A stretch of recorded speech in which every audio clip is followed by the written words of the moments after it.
Hello everyone, स्वागत है आप सबका आपके अपने YouTube channel world of biology में। तो आज हम इस वीडियो में डिजीज़ के कुछ इम्पोर्टेंट एमसीक्यूज़ का प्रैक्टिस करने वाले हैं। प्रीवियस वीडियो में हम लोगों ने डिजीज़ के बारे में पढ़ा था। आज हम उनसे रिलेटेड कुछ इम्पोर्टेंट क्वेश्चन डिस्कस करेंगे। तो शुरू करते हैं वीडियो को। सबसे पहला क्वेश्चन है क्वेश्चन नंबर 1। रोगों के कीटाणु सिद्धांत को जर्म थ्योरी ऑफ डिजीज़ किसने प्रतिपादित किया है? ऑप्शंस देखेंगे। Robert Hooke, B Mendel, C Louis Pasteur, and D Darwin. तो करेक्ट आंसर हो जाएगा आपका सी लुइस पास्चर। ठीक है, नेक्स्ट क्वेश्चन को मूव करेंगे। सेकंड क्वेश्चन, रोगों को कितने वर्गों में विभाजित किया गया है? तो रोग जो है उसे कितने वर्गों में बांटा गया है? ऑप्शंस देखेंगे। ए 2, बी 1, सी 3 एंड डी 4। तो सही आंसर आपका हो जाएगा वो है ऑप्शन ए 2। कौन कौन से हैं? एक है उपार्जित रोग और एक है जन्मजात रोग। ठीक है, नेक्स्ट क्वेश्चन पे चलते हैं। Question number 3। जन्मजात रोग कॉन्जेनिटल डिजीज किस कारण से होते हैं? ऑप्शंस देखेंगे। जीवाणुओं से, आनुवांशिक या पोषण की कमी से, कवकों से या विषाणुओं से।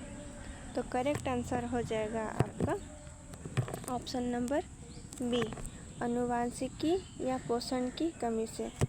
ये डिजीज़ जो है वो आपका पोषण की कमी होने से भी हो सकता है या फिर जेनेटिकली भी हो सकता है जन्मजात रोग।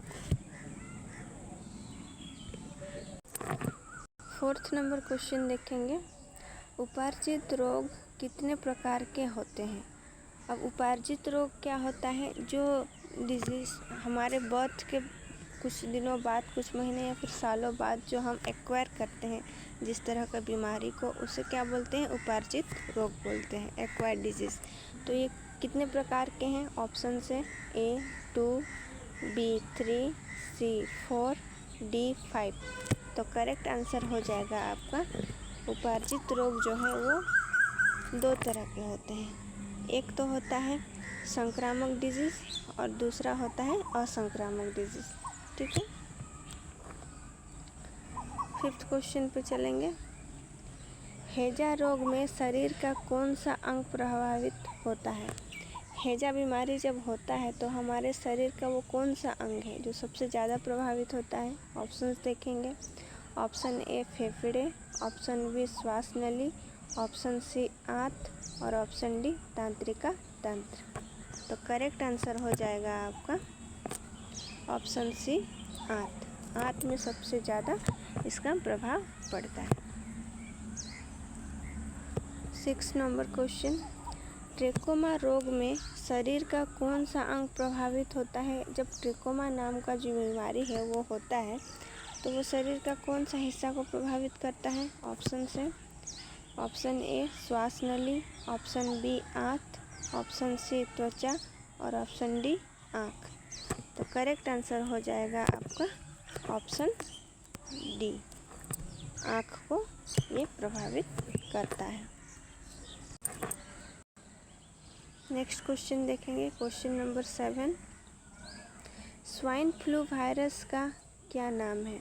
स्वाइन फ्लू जब हुआ था तो उस वायरस का क्या नाम था? स्वाइन फ्लू जब भी होता है उसका वायरस का क्या नाम होता है?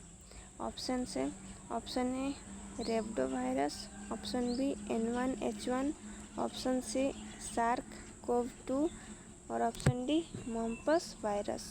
तो करेक्ट आंसर हो जाएगा आपका option B N1H1। Next question देखेंगे। Question number 8। मलेरिया प्रवाहक परजीवी का क्या नाम है? मलेरिया जब होता है वो किसके कारण होता है? कौन सा परजीवी जो है वो इसका वाहक होता है? ऑप्शंस देखेंगे। ऑप्शन ए ट्रिपेनोसोमा परजीवी, ऑप्शन बी प्लाज्मोडियम परजीवी, option C zingiberales, option D leishmania donovani. तो करेक्ट आंसर हो जाएगा आपका ऑप्शन नंबर बी प्लाज्मोडियम परजीवी। ठीक है, क्वेश्चन नंबर 9 पे मूव करते हैं। असंक्रामक रोग कौन सी है? इन एग्जाम्पल्स में से कौन सी है वो असंक्रामक रोग है? Option A plague, option B हैजा, ऑप्शन सी हृदघात और ऑप्शन डी काली खांसी। तो करेक्ट आंसर हो जाएगा आपका ऑप्शन नंबर सी हृदघात। ये है जो असंक्रामक, जो फैलती नहीं है। Next question number 10। एड्स द्वारा शरीर का कौन सा हिस्सा प्रभावित होता है? जब भी कभी इंसान को एड्स द्वारा ग्रसित होता है तो वो उसका शरीर का वो कौन सा हिस्सा है जो सबसे ज़्यादा प्रभावित होता है? ऑप्शन ए त्वचा, ऑप्शन बी फेफड़े, ऑप्शन सी गला और ऑप्शन डी WBC यानी वाइट ब्लड सेल्स। तो करेक्ट आंसर हो जाएगा आपका option number D. White blood cells जो हैं वो एड्स के द्वारा सबसे ज़्यादा प्रभावित होते हैं। Question number 11। कौन सी बीमारी है जिसमें शरीर के किसी भाग में स्थित कोशिका में अनियमित वृद्धि होती है? तो बताइए वो कौन सी डिजीज़ है जिसमें क्या होता है, शरीर का कोई एक जगह का सेल्स कंटिन्यूसली अनियमित हिसाब से वो डिवीज़न होते रहता है, बढ़ते जाता है। तो ऑप्शन से बता सकेंगे आप लोग? ऑप्शन देखिए, ऑप्शन ए मधुमेह, ऑप्शन बी गठिया, ऑप्शन सी कैंसर और ऑप्शन डी हृदघात। तो करेक्ट आंसर हो जाएगा ऑप्शन सी कैंसर। अक्सर आप लोगों ने सुना होगा कैंसर एक ऐसी बीमारी है जिसमें शरीर का कोई भी एक हिस्सा जहाँ पर सेल डिवीज़न की कैपेसिटी होती है वहाँ पर अनियमित तौर पे सेल डिवाइड होकर के बढ़ते चला जाता है। तो सही आंसर होगा आपका option C cancer. 12 number question देखेंगे। इंसुलिन हार्मोन का बनना कौन सी बीमारी में बंद होती है?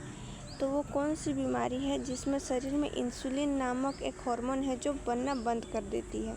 तो ऑप्शंस देखेंगे, ऑप्शन ए गठिया, ऑप्शन बी मधुमेह, ऑप्शन सी एलर्जी और ऑप्शन डी कैंसर। तो सही आंसर होगा आपका ऑप्शन बी मधुमेह, जिसे डायबिटीज़ बोला जाता है। अक्सर आजकल लोगों को अधिकतर डायबिटीज़ का शिकायत रहती है और उस बीमारी में क्या होता है ना, शरीर में बनने वाले हार्मोन में से एक इंसुलिन नामक हार्मोन है, वो क्या होता है बनना बंद कर देता है, जिससे क्या होता है कि ग्लूकोज की मात्रा ज़्यादा बढ़ जाती है और उस कारण से क्या होता है मधुमेह यानी डायबिटीज़ होता है। तो सही आंसर हो जाएगा डी मधुमेह। नेक्स्ट क्वेश्चन पे चलेंगे। एनीमिया किसके कारण होता है? एनीमिया जो डिजीज़ है वो किसके कारण होता है? एनीमिया डिजीज़ जो है वो आपका ब्लड से रिलेटेड डिजीज़ है। तो ऑप्शन से पता करेंगे। ऑप्शन ए रुधिर में अधिक NaCl होने के कारण, रुधिर में कम NaCl होने के कारण, रुधिर में हीमोग्लोबिन कम होने के कारण या फिर ऑप्शन डी कवक के कारण।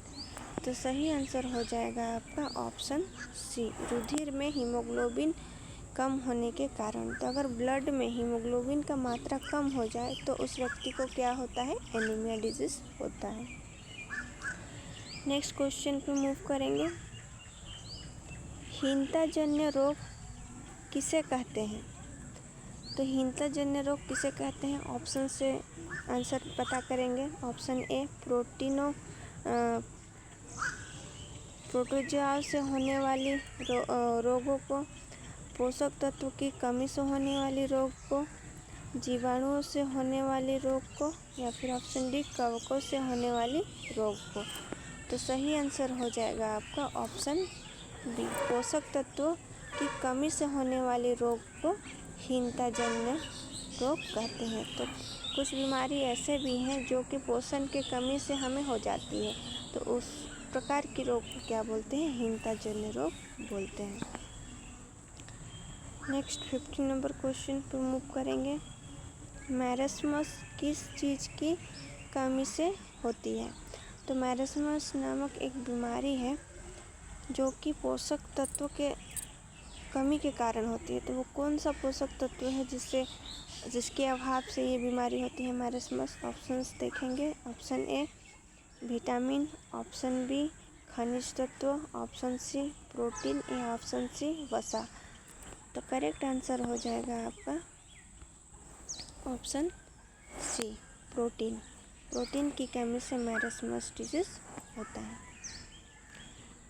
क्वेश्चन नंबर 16, रोगी के रक्त के प्लाज्मा में डैश की कमी से क्वाशियोकर नामक बीमारी होती है। ये भी एक प्रकार की हीनताजन्य रोग है जो कि पोषक तत्वों की कमी के कारण होता है।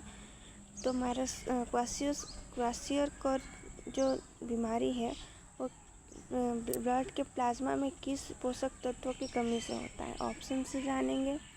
Option A haemoglobin, option B vitamin, option C protein और ऑप्शन डी मिनरल्स। तो करेक्ट आंसर हो जाएगा आपका ऑप्शन सी प्रोटीन के कमी के कारण क्वाशियोकर डिजीज होता है। नेक्स्ट क्वेश्चन नंबर 17, वे रोग जो उसके माता या पिता द्वारा जन्म से ही मिलती है उसे क्या कहते हैं? तो कुछ डिजीज ऐसे होते हैं जो कि माता पिता से ही मिले हुए रहते हैं, तो उस प्रकार के डिजीज को क्या कहते हैं? ऑप्शन ए हीनताजन्य रोग, ऑप्शन बी असंक्रामक रोग, ऑप्शन सी संक्रामक रोग या ऑप्शन डी आनुवंशिक रोग।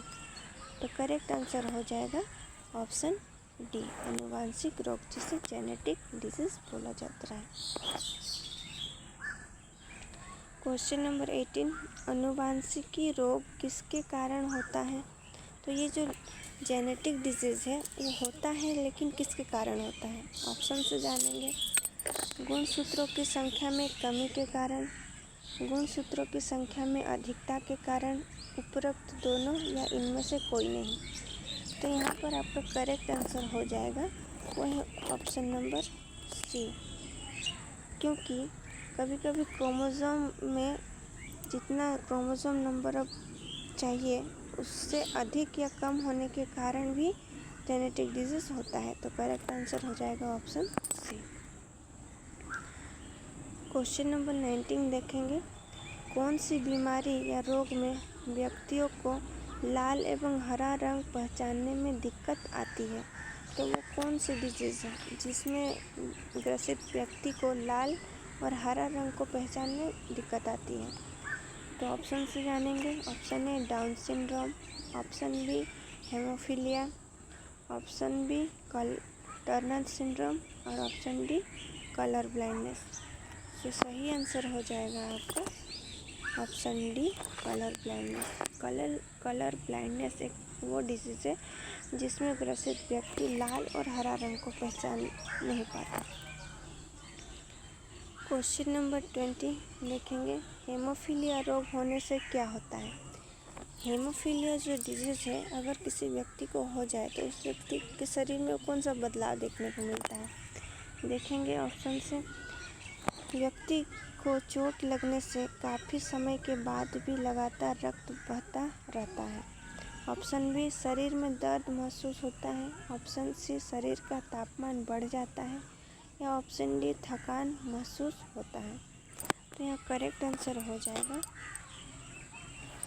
आपका ऑप्शन ए। तो व्यक्ति को चोट लगने से काफ़ी समय के बाद तक भी उसका चोट से खून लगातार निकलते रहता है।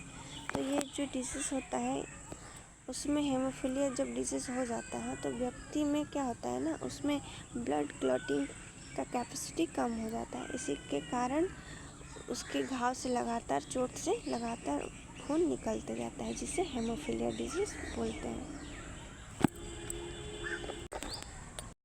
नेक्स्ट क्वेश्चन देखेंगे। क्वेश्चन नंबर 21, 21वें क्रोमोसोम 21वें क्रोमोसोम की अतिरिक्त प्राप्ति का आ जाने से कौन सा रोग होता है? अगर 21 पेयर ऑफ क्रोमोसोम में एक एक्स्ट्रा क्रोमोसोम आ जाने से कौन सा बीमारी होता है? ऑप्शंस देखेंगे। Option A anaemia, option B Turner syndrome, option C haemophilia and option D Down syndrome. तो करेक्ट आंसर हो जाएगा आपका option number D, Down syndrome. ठीक है, नेक्स्ट क्वेश्चन पे चलते हैं। 22 नंबर क्वेश्चन, एक्स गुणसूत्र का अभाव होने से कौन सा रोग होता है? अगर क्रोमोसोम में एक्स क्रोमोसोम का अगर अभाव हो जाए, कमी हो जाए, तो कौन सा बीमारी होता है? ऑप्शंस देखेंगे। Option A goitre, option B Turner syndrome, option C haemophilia और ऑप्शन डी कैंसर। तो करेक्ट आंसर हो जाएगा आपका option number B, Turner syndrome. ठीक है, 23 नंबर क्वेश्चन पे चलते हैं। शरीर में पारा मर्क्यूरी के अधिकता के कारण कौन सी बीमारी होती है? तो अगर शरीर में मर्क्यूरी का मात्रा अगर बढ़ जाए तो कौन सा बीमारी पैदा होता है? ऑप्शंस देखेंगे। ब्लैक फुट, बी डायबिटीज़, सी मिनी माता डिजीज़, डी कैंसर। तो करेक्ट आंसर हो जाएगा आपका ऑप्शन नंबर सी, मिनी माता डिजीज़। क्वेश्चन नंबर 24 देखेंगे। बाउचेरिया बैंक्रियोप्टाई नामक सूत्रकृमि द्वारा कौन सी बीमारी या रोग होता है? तो ये जो बाउचेरिया बैंक्रियोप्टाई नामक जो थ्रेडवर्म है, उसके कारण कौन सी बीमारी होती है? ऑप्शन देखेंगे। आस्कारिसिस, फाइलेरिया, टेनियासिस और एलर्जी। करेक्ट आंसर हो जाएगा आपका ऑप्शन नंबर बी, फाइलेरिया। और फाइलेरिया बीमारी वो है जो शरीर का कुछ अंग जैसे कि हाथ या फिर पैर फूल जाना, उसे बोलते हैं फाइलेरिया। नेक्स्ट देखेंगे 25 नंबर क्वेश्चन, पीलिया कौन सी किससे संबंधित रोग है? तो पीलिया से वो कौन सा अंग है जो कि ग्रसित होता है? ऑप्शन देखेंगे। गुर्दे से, अग्नाशय से, यकृत से या ग्रहणी से। तो करेक्ट आंसर हो जाएगा आपका ऑप्शन नंबर सी, यकृत से। क्वेश्चन नंबर 26 देखेंगे। डैश एक यौन संचारित जानलेवा बीमारी है? तो वो कौन सा बीमारी है जो कि यौन संक्रमण से होता है? ऑप्शंस ए मलेरिया, बी पीलिया, सी टाइफाइड और डी एड्स। तो करेक्ट आंसर हो जाएगा आपका option D, AIDS. Next question, इनमें से कौन सी बीमारी सामान्यतः मच्छरों द्वारा फैलती है? तो वो कौन सी बीमारी है जो कि मच्छर के काटने से फैलती है? ऑप्शंस देखेंगे। मलेरिया, गठिया, छोटी माता और पीलिया। तो करेक्ट आंसर हो जाएगा आपका option A, malaria. Next question पे चलते हैं। क्वेश्चन नंबर 28, एड्स का विषाणु शरीर में डैश को नष्ट कर देता है? तो एड्स का जो विषाणु होता है वो शरीर में किस चीज़ को नष्ट कर देता है, डिस्ट्रॉय कर देता है? ऑप्शन देखें। परिसंचारण तंत्र, बी यकृत, सी लाल रक्त कणिकाओं या फिर डी प्रतिरक्षा तंत्र। तो करेक्ट आंसर हो जाएगा आपका ऑप्शन नंबर डी, प्रतिरक्षा तंत्र। जो इम्यून सिस्टम है उसको क्या कर देता है, डिस्ट्रॉय कर देता है, जिससे ग्रसित व्यक्ति कोई भी बीमारी से फाइट नहीं कर पाता। नेक्स्ट 29 नंबर क्वेश्चन पे चलेंगे। मलेरिया परजीवी का प्राथमिक परपोषी है कौन सा है? ऑप्शन ए नर क्यूलेक्स, नर एनोफिलिस, मादा क्यूलेक्स और मादा एनोफिलिस। तो कौन सा परजीवी है जो कि मलेरिया फैलाती है? तो करेक्ट आंसर हो जाएगा आपका ऑप्शन नंबर डी, मादा एनोफिलिस। ये जो है एक लेडी मतलब कि मादा एनोफिलिस है, मच्छर है, जिसके काटने से क्या होता है, मलेरिया होती है। नेक्स्ट क्वेश्चन 30 नंबर, निम्नलिखित में से कौन सा नेत्र रोग नहीं है? तो ये जो ऑप्शंस दिए गए हैं इनमें से वो कौन सा रोग है जो कि नेत्र से रिलेटेड आई डिजीज़ नहीं है? ऑप्शन देखेंगे, मोतियाबिंद, यह भी है, आँखों का सूजना, ग्लूकोमा या घेंगा। तो करेक्ट आंसर हो जाएगा आपका ऑप्शन नंबर डी, घेंगा जो है जिसे गोइटर बोलते हैं वो एक आँख का डिजीज़ नहीं है।